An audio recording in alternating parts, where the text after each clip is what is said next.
Okay, she rides a bike. She can get up. This is on. That's great. You're doing your job. I love the sign when you come in here into this church. I saw it a couple weeks ago when I walked in. It's the big sign that says, "Are you in?"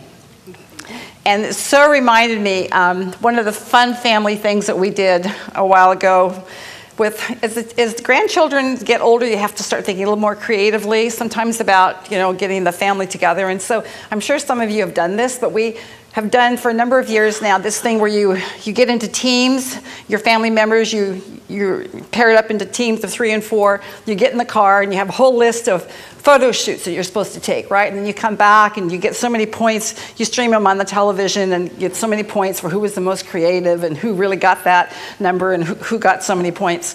So who's the winning team? Well, one of the photo shoots that I was in the team with my son Brian, little 8-year-old Sadie, my daughter-in-law Joanne. The 4 of us were together, and we were supposed to get a photo shoot of the most creative fountain in Orange County. Well, of course, we went immediately to Fashion Valley because that has this humongous big fountain. So I remember, I'm going towards it, and Joanne was going to take the photo shoot, and Sadie's watching all this, and Brian says to me, so he starts getting in the fountain, and he says, "Mom," he said, "are you in?" I said, "Yeah, I'm in," so I started getting in the fountain. He said, "No, Mom," he said, "are you in?" And he gets underneath the fountain, underneath, totally immersed. I said, "Of course I'm in." So I got under the fountain and happened to have on some cargo pants with my iPhone in. So I got in and I, suffered the consequences. But I love that sign, "Are you in?" And I think you women here tonight are in, and definitely the divas are in, and the music makers in. All right. Anyway, but I believe that stories, so often in today's culture, stories become scriptures. They're the living scripture. And I just wanted to share a story with you. I do believe that the God of all creativity and wisdom resides within every single one of us.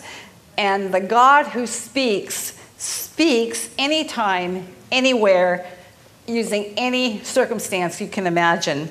And I have found over the years, it's really dangerous to be at the kitchen sink, because that is where I have found sometimes throughout the years, God has given me what I have called the holy nudges. And a holy nudge can be just an idea out of nowhere, where all of a sudden you're going, as some people say, "You've got to be joking me." No, are you kidding me? Well, there is a prayer that I have prayed throughout my adult years. Even as a young wife and mother, I began to pray this very simple prayer: "Lord Jesus, if you were me, with all my weaknesses and strengths, what would you be doing in my little corner of the world?" And then I just wait. I have never wanted to be somebody else. I have wanted to be who God uniquely has designed me to be. And so I call it wait training, like WAIT training. And just wait for God to give me ideas. Well, there's one particular time of my life, we were living on a neighborhood block. Nobody really seemed to care about anybody because everybody was buzzing in and out. And, it's just like we didn't know what was going on across the street or, behind closed doors in many of these homes. And we lived on Hickory Avenue. And so I remembered all of a sudden, when I was at my kitchen sink one day, I am looking at all this energy, all these children outside. And I remembered when I was I was raised in the Congo, but I read the Little Women. And I remember Jo, one of the sisters, did this newspaper, So I thought, what about if we do a neighborhood communique and have the children, kind of every Tuesday, which is what began to happen. Every Tuesday, the children would come and put into the mailbox whatever was going on behind closed doors. Well, you can imagine what we learned. In fact, we called this thing the Hickory Dickory Block News. And I had to laugh recently because my 8-year-old granddaughter, Sadie, you know how the siblings can be, and 14-year-old Sam, they have this love-hate relationship, like I remember those years with my older brother. He couldn't pass me by, but he didn't have to just nudge me, you know? So Sadie and Sam are kind of that way. This one morning, I happened to see on the dining room table this note that she had written. She said, "I will hurt you in 10 seconds. Clock is ticking. 1, 2, 3, 4. I just thought, what's going on behind closed doors? You know. So anyway, but fast forward to, again, number of years later, I'm at my kitchen sink.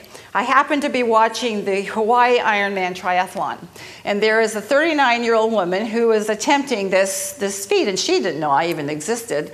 And every time she fell down, I'm saying, "Get up, get up," and I'm rooting for her. I said, "Get up," you know. Out of nowhere, all of a sudden, I thought to myself, you know what? At this time, I am a 39-year-old, unathletic wife and mother. And I thought to myself, before I'm 40, I would like to cycle across the United States. Now, that was ludicrous. That was absolutely ludicrous because I didn't even own a bike. I hadn't been on a bike for probably 20 years. And it is amazing when those holy nudges come, the choice that we have to either go down that road and, you know, he constantly takes what I call the little engine that thinks she can and transforms that into I thought I could. He takes the unequipped and allows us to become equipped as we say yes to the unknown so many times in our lives. So I took this ludicrous idea and took it seriously. And so I began cycling. I borrowed a bike. I went from bicycle shop to bicycle shop. This was 1985. No, the guys, are you kidding? In the bicycle shops, they would look at me like, "Yeah, you're a woman. You think you're going to cycle across the United States?" Yeah. Or, no, you think you're going to get a cycling sponsorship? You know, I was going to lead a team of women. I wanted to cycle for victims of domestic violence because I had been working with a lot of the professional athletes' wives in San Diego and was very aware of the O.J. Simpson kind of things that were going on behind closed doors, and I wanted to cycle for domestic violence victims. And what is amazing, within that year, the journey of going from bicycle shop to bicycle shop and nobody taking us seriously, and I knew, because we were going to be a team of 8 women cycling across the United States, we needed an RV. Nobody was willing to give their RV. No, went from RV club to RV club. Nope. I had a woman who owned a yogurt company, and she did not want to be identified with domestic violence. So it was that thing where it was amazing how I say that doubt's insidious undertow can take us down at any moment in time as we are persevering with something that we know that God is calling us to do. And I remember I set a deadline date of, it's going to be Labor Day weekend. If we did not have a major cycling sponsorship, and if we did not have a recreational vehicle, we were not going to do this. And and I wasn't just sitting around. I was actively, pursuing this. And I just remember it was June of this year, and in my mailbox comes a magazine that I had never subscribed to, and I have not seen it since. But it was Billy Graham's Decisions magazine, and it had cyclists on the front going up a hill, and there was an article by Billy Graham saying, "Faithful in our commitment." And it was like God spoke. He just spoke. He just said, just keep on. So I just remember it was we were coming into the deadline weekend still, and it was 4:45 on this Friday night. And I thought I was going to go on my bike one more time. And I thought, no, the business world, the corporate world closes at 5 o'clock. So just, wait. 5 minutes to 5, the telephone rings. And it is the Raleigh Cycling Company saying it was a woman who happened to be in decision-making in the corporate level. And she said, "We are sending you 8 bicycles, all your equipment, everything that you need to go across the United States." And I just went, yikes, now we got to do this. So anyway, the next morning I thought, well, we still don't have an RV, okay? So we were on the phone talking to moms about soccer games or whatnot, and all of a sudden, Jan, she calls me out of nowhere, and she's one of the soccer moms. And I'm talking to her, and in mid-sentence, I said, Jan, do you have an RV? And she said, why had not thought of that 6 months earlier? I don't know. But she said, yeah. She said, and so she knew the need. And I said, well, you know, my husband doesn't share anything, but I will go ask him. Within a second, she was back on the phone, and she said, Doug said, let them take the RV. How do you convince a world that God is alive? By his aliveness in your life, by his work in producing reality in your experience. And what a difference that is in a phony generation. So what has happened over the years, we cycled 80 miles a day for 6 weeks, dipped our wheels in Del Mar, the Pacific Ocean, cycled to the Atlantic. And since that time, I have seen how the bicycle has been a medium. It's been like a tool that God has allowed me to use in heading up many different cycling venues for women across the years. And last year, you'll see it in the back if you want to check it out later, but I took a team of women, we went to Rwanda. And we were 3 tribes of women on bicycles. We were Rwandan women and Congolese rape warfare survivors that crossed the border in order to get on a bike, and U.S. women. And we were literally cycling for solar lights, which are amazing. As Teresa shared, the other incredible thing about the solar lights is not only do they give light in the dark night, and these are areas where at 5 o'clock there's no electricity, it's just dark and you're in your hut. But the other incredible thing about these solar lights is that they charge cell phones. Now, in these countries, some of you I'm sure have traveled, but you know that in some of these third world countries, you know, they never had regular phones. They totally skipped the whole landline thing that we experienced for so many years, but everybody has a cell phone. It is unbelievable. They come out of their huts with a cell phone.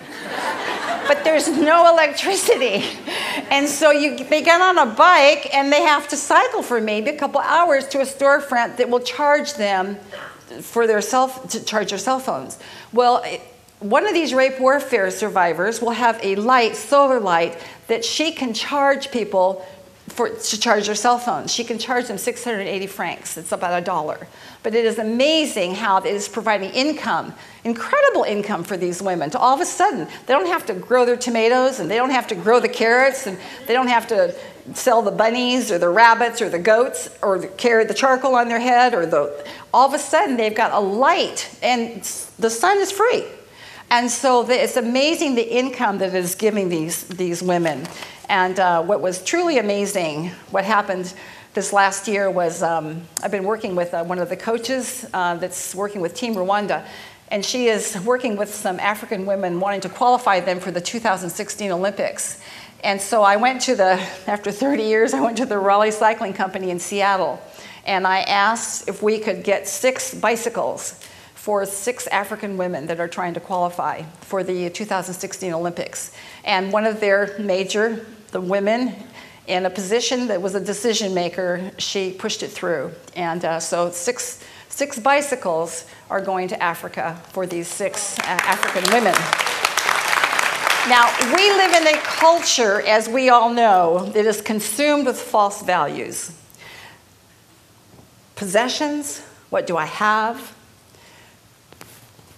Performance, what do I do? Position, how important am I? And personal appearance, what do I look like? That is the culture that becomes our image consultants in the United States culture. And I remember a number of years ago reading in the book of Chronicles that the men that helped David in time of war, the men of Issachar, were men who understood the times with the knowledge of what Israel should do. And all of a sudden I thought, I want to be a woman who understands the times with the knowledge of what God would have me to do. And I remember a number of years ago, World Vision had called me and asked me if I would take a group of women to Guatemala, just to kind of acquaint myself with World Vision. So I took a team of women. We were working with the women in the dumps there. Before we left that night, I said to the women, well, Do we just act like what we've been immersed in for 2 weeks just doesn't exist? We get on that plane tomorrow and kind of etchy-sketchy, kind of like, you know, it doesn't exist, or do we begin to do something?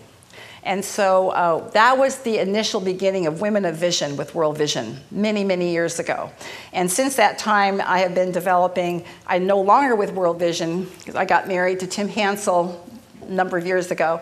And but I've been developing global women in leadership. And what I love to do is linking women like myself who are immersed in the poverty of affluence with poverty's women. Because poverty's woman models what I call abundant nothing. And when we connect with each other, what I found that lives are changed. My life has been irrevocably changed by becoming alongside these women. Hope is restored and destinies are altered. And I just wanted to invite you. We are doing something called a Ride and Shine. Thought this year the format with using the bicycle would be like a road trip format, where we're doing a 35-mile cycling thing in Seattle, and then we're going to go to Portland, then we're coming here to San Diego, and then we're going to go to Boulder, Colorado. And so the flyers are in the back. We're cycling for solar lights. We're calling it the Ride and Shine 500 because we would love to get 500 solar lights to 500 rape warfare survivors in the Congo. So I invite you to join us in this effort. And I just wanted to end by sharing that I have found that to be a witness means to be a living mystery. It means to live one's life in such a way that it would not make sense if God did not exist. Thank you.